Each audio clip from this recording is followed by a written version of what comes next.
அருட்பெரும் ஜோதி. ஒரு ஜோதிடத்தில் தீர்க்க முடியாத தோஷம்னு சொல்லக்கூடியதே அது நாகதோஷம்தான். 7 ஜென்மமாக அந்த தோஷம் தேடி வந்து பழிவாங்கும்னு சொல்லுவாங்க. நாகம் அடிக்கடி உங்கள் கண்ணில் படுது, அடிக்கடி குடும்பத்தில் சண்டை வருது, கணவன் மனைவி பிரச்சனை வருது, குழந்தை பாக்கியம் இல்லை அப்படின்னா ராகுக்கு எது தோஷமும் நாகதோஷமும் இருக்குதுன்னு சொல்லுவாங்க. இந்த தோஷத்தை போக்க முடியுமானா எளிய முறையில் போக்க முடியாது. ஆனால் எளிய முறையில் போக்குறதுக்கு ஒரு ஈஸி வழிமுறை நம்ம முன்னோர்கள் கொடுத்துருக்காங்க. அதுதான் நாக சதுர்த்தி விரத வழிமுறை. வரும் ஜூலை 28 நாக சதுர்த்தி நான் சொல்லக்கூடிய எளிய பரிகாரத்தை நீங்கள் செஞ்சீங்க அப்படின்னா உங்கள் குடும்பத்தில் இருக்கக்கூடிய பல பிரச்சனைகள் தீரும். கல்யாணம் நடக்கும், சுபகாரியம் நடக்கும், குழந்தை பாக்கியம் கிடைத்தே தீரும். வரும் திங்கட்கிழமை நாக சதுர்த்தி, ஆடி மாத சதுர்த்தியை நாக சதுர்த்திங்குவாங்க. அதற்கு அடுத்த நாளை கருட பஞ்சமி, நாக பஞ்சமின்னு சொல்லுவாங்க. இந்த 2 நாளில் முதல் நாளில் வரக்கூடிய இந்த நாக சதுர்த்தி என்று நீங்கள் விநாயகர் பகவானை வழிபாடுகளை செஞ்சுட்டு புத்துக்கு மஞ்சள் தூவி பால் வைத்து நீங்கள் மனமாற வழிபாடுகளை செஞ்சீங்கன்னா உங்கள் குடும்பத்தில் இருக்கக்கூடிய பல பிரச்சனைகள் தீருங்க. வரும் திங்கட்கிழமை காலையில் எந்திரிச்சு தலைக்கு குளித்து விட்டு உங்கள் ஊரில் எங்கே புத்தோட கோயில் இருக்கோ அந்த கோயிலுக்கு போய் அந்த கோயில் இருக்கக்கூடிய விநாயகருக்கு ஒரு சொம்பு தண்ணீர் ஊற்றி அந்த விநாயகர் பக்கத்திலே ராகுக்கு எதுக்கான சிம்பல் வச்சுருப்பாங்க, பாம்பு வடிவத்தில் இருக்கும். அவங்களுக்கும் தண்ணி ஊற்றி மஞ்சள் பொடியை தூவி குங்குமம் வச்சு அதற்கு முன்னாடி ஒரே ஒரு நெய் அகல் விளக்கு ஏற்றிக்கங்க.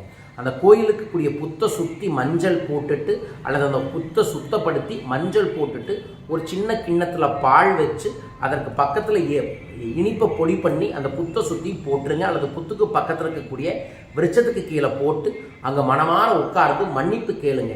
நான் தெரிந்தும் தெரியாமலும் முற்பிறவியிலும் இப்பிறவியிலும் ஏதோ ஒரு நாகம் சார்ந்த தோஷத்தில் இருக்க இந்த தோஷம் எனக்கு விலக வேண்டும், அதன் மூலமாக எனக்கு சுபகாரியங்கள் நடக்க வேண்டும், குடும்பத்தில் நிம்மதி வேண்டும், உறவுகள் நலமாக இருக்க வேண்டும் என்று வேண்டிக் கொண்டு அதற்கப்புறம் அங்கே விநாயகருக்கு முன்னாடி அருகம்புல் வச்சு அந்த அருகம்புல்லை கொண்டு வந்து உங்கள் பூஜை ரூமில் வச்சுக்கோங்க. காஞ்சதுக்கப்புறம் அதை கட் பண்ணி உங்கள் வீடு முழுவதும் சாம்பிராணி போடுங்க.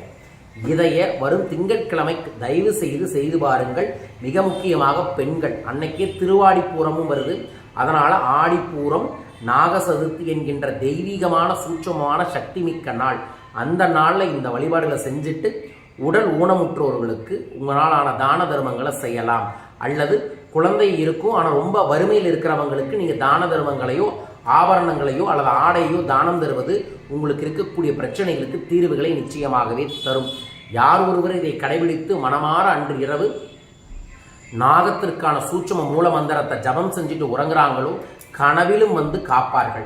ஏன்னா இந்த பூலோகத்தை 8 விதமான நாகங்கள் தான் காத்து கொண்டிருப்பதாகவும் அனந்தன் என்கின்ற ஒரு சூட்சமமான நாகம் தான் இந்த உலகத்தையே காத்துட்டு இருக்கு. அந்த பேர்களை எல்லாம் இறைவேல் சொல்லி மன்னிப்பு கேட்கணும். அந்த பேர்கள் வாசுகி, ரட்சகன், காளிங்கன், மணிபத்ரன், ஐராவதன், திருதாஸ்திரன், கார்கோடகன், தனஞ்சயன் ஆகிய அஷ்ட நாகங்கள் இருக்கு. இந்த நாகத்தில் வரக்கூடிய குலத்தை தான் நம்ம ஏதோ ஒன்று தீண்டி இருப்போம். அவங்கள மனதார நினைச்சுக்கிட்டு வாசுகி என்னை மன்னித்து விடுங்கள், ரட்சகன் என்னை மன்னித்து விடுங்கள், காளிங்கன் என்னை மன்னித்து விடுங்கள், மணிபத்ரன் என்னை மன்னித்து விடுங்கள், ஐராவதன் என்னை மன்னித்து விடுங்கள், திருதாஸ்திரன் என்னை மன்னித்து விடுங்கள், கார்கோடகன் என்னை மன்னித்து விடுங்கள், தனஞ்சயன் மன்னித்து விடுங்கள். நான் தெரிந்தும் தெரியாமலும் அறிந்தும் அறியாமலும் செய்த சகல தவறுகளையும் மன்னித்து விடுங்கள் என்று வேண்டுங்கள். அப்படி வேண்டும் போது பகவான் நம்மளோட பெருமாள் வந்து அனந்தன் என்கின்ற நாகலோகத்தில் தான் இது இருக்கிறதாக ஐதீகம். அதனால தான் அவர் நாகத்து மேலே படுத்திருப்பார்.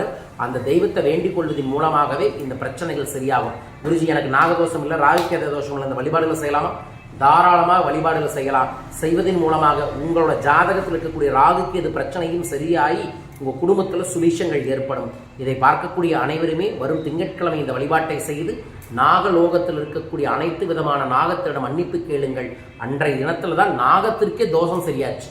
அதனால் நமக்கும் அந்த தோஷங்கள் சரியாகட்டும், நன்மைகள் பெருக வேண்டும் என பிரார்த்திக்கின்றேன். இதை பார்க்கக்கூடிய அன்பர்கள் இந்த வழிபாட்டை செய்யுங்க. யார் இதை செய்ய போறீங்க? நாக சதுர்த்தின்னு கமெண்ட் பாக்ஸில் மென்ஷன் பண்ணிட்டு இந்த பெல் பட்டன் ப்ரெஸ் பண்ணி சப்ஸ்கிரைப் பண்ணுங்க. அதற்கு அடுத்த நாள் ஆடி செவ்வாய்க்கிழமையிலிருந்து நான் சிறப்பு வாட்ஸ்அப் பயிற்சி ஒன்று தொடங்க இருக்கின்றேன். அதில் கலந்து கொள்ளலாம். வரும் வரலட்சுமி நோன்பை முன்னிட்டு சிறப்பு சத்யநாராயண பூஜையும் அஷ்டலட்சுமி வரலட்சுமி பூஜையையும் இலங்கை கொழும்புல ஏற்பாடு பண்ணியிருக்கேன். வாய்ப்பு இருக்கிறவங்க கலந்து கொள்ளலாம்.